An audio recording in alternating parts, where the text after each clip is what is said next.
Hello बच्चों, आज हम आपको धारामापी का वोल्ट मीटर में रूपांतरण एक्सप्लेन कर रहे हैं। किसी भी टॉपिक को पढ़ते वक्त हमको टॉपिक को पहले अच्छी तरीके से अगर हम समझ लेते हैं तो अंदर की चीज़ें समझने में हमें आसानी हो जाती है। तो इसमें पहले वोल्ट मीटर की परिभाषा मैं आपको बता देती हूँ कि वोल्ट मीटर एक ऐसा उपकरण है जिसकी सहायता से परिपथ के किन्हीं दो बिंदुओं के बीच का विभवांतर ज्ञात किया जा सकता है। दूसरी बात, धारामापी की परिभाषा भी आप जानते हैं। धारामापी किसी परिपथ में धारा की उपस्थिति का पता लगाता है। तो अब ये दो अलग अलग चीजें हैं, लेकिन अब हम जो धारामापी है सिर्फ परिपथ में धारा की उपस्थिति और दिशा का पता लगाता है, लेकिन अब हम उसमें कुछ ऐसा इम्प्लीमेंट करेंगे या कुछ ऐसा उपकरण लगाएंगे जिससे कि वो वोल्ट मीटर की तरह व्यवहार करने लगेगा। यानी धारा के किसी परिपथ की दो बिंदुओं के बीच का विभवांतर ज्ञात करना शुरू कर देगा। तो यहाँ पर देखिए, ये चित्र दिख रहा है, ये आपका धारामापी का सिंबल है जिसको हम जी से दर्शा रहे हैं, या फिर कह सकते हैं कि धारामापी का प्रतिरोध क्या है, जी है। इस धारामापी के साथ जब हम श्रेणी क्रम में उच्च प्रतिरोध का तार जोड़ देते हैं तो ये जो सिस्टम रेडी हो जाता है वो वोल्ट मीटर की तरह व्यवहार करने लगता है।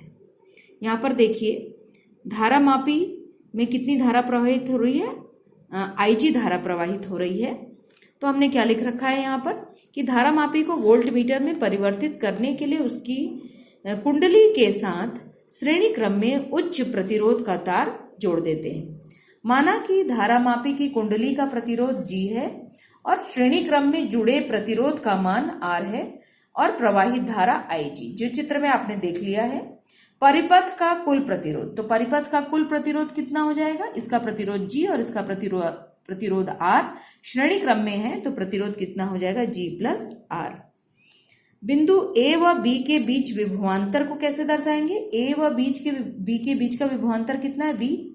तो V बराबर ओम के नियम से जनरली क्या होता है, ओम के नियम से V equals to I are.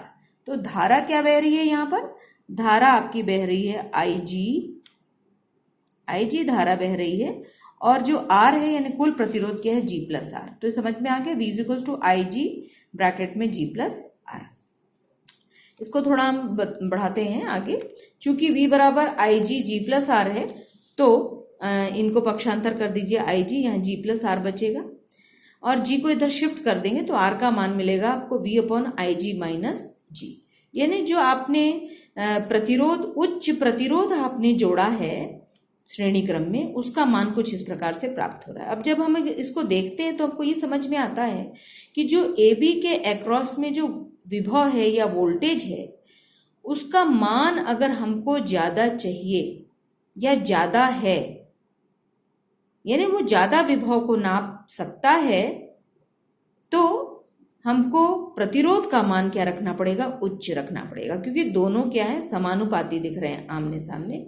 यानी अगर आप उच्च प्रतिरोध का मान बढ़ाते जाएंगे तो जो आपका धारामापी है, धारामापी के साथ जो आपने प्रतिरोध जोड़ रखा है, उस प्रतिरोध का मान आप बढ़ाते जाएंगे तो वो उच्च परास का विभव नापने वाला वोल्ट मीटर बन जाएगा, उच्च विभव नापने वाला वोल्ट मीटर बन जाएगा। इसको हम इस प्रकार से लिख सकते हैं कि धारामापी की कुंडली के साथ श्रेणी क्रम में इस मान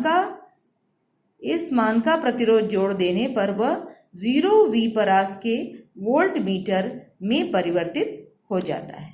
यानी अगर इस मान का हम प्रतिरोध जोड़ देते हैं तो वो 0 से V वोल्टेज, यानी जो भी वोल्टेज यहाँ पर आएगा उस परास का वो वोल्ट मीटर बन जाएगा। इसको मैंने सिंबल के जरिए दर्शाया है कि जितना आप प्रतिरोध को बढ़ाएंगे, वो जो वोल्ट मीटर आपका नया बन के तैयार हो रहा है, उसका वोल्टेज जो है, उसकी क्षमता या फिर ज्यादा वोल्टेज को वो नाप सकेगा।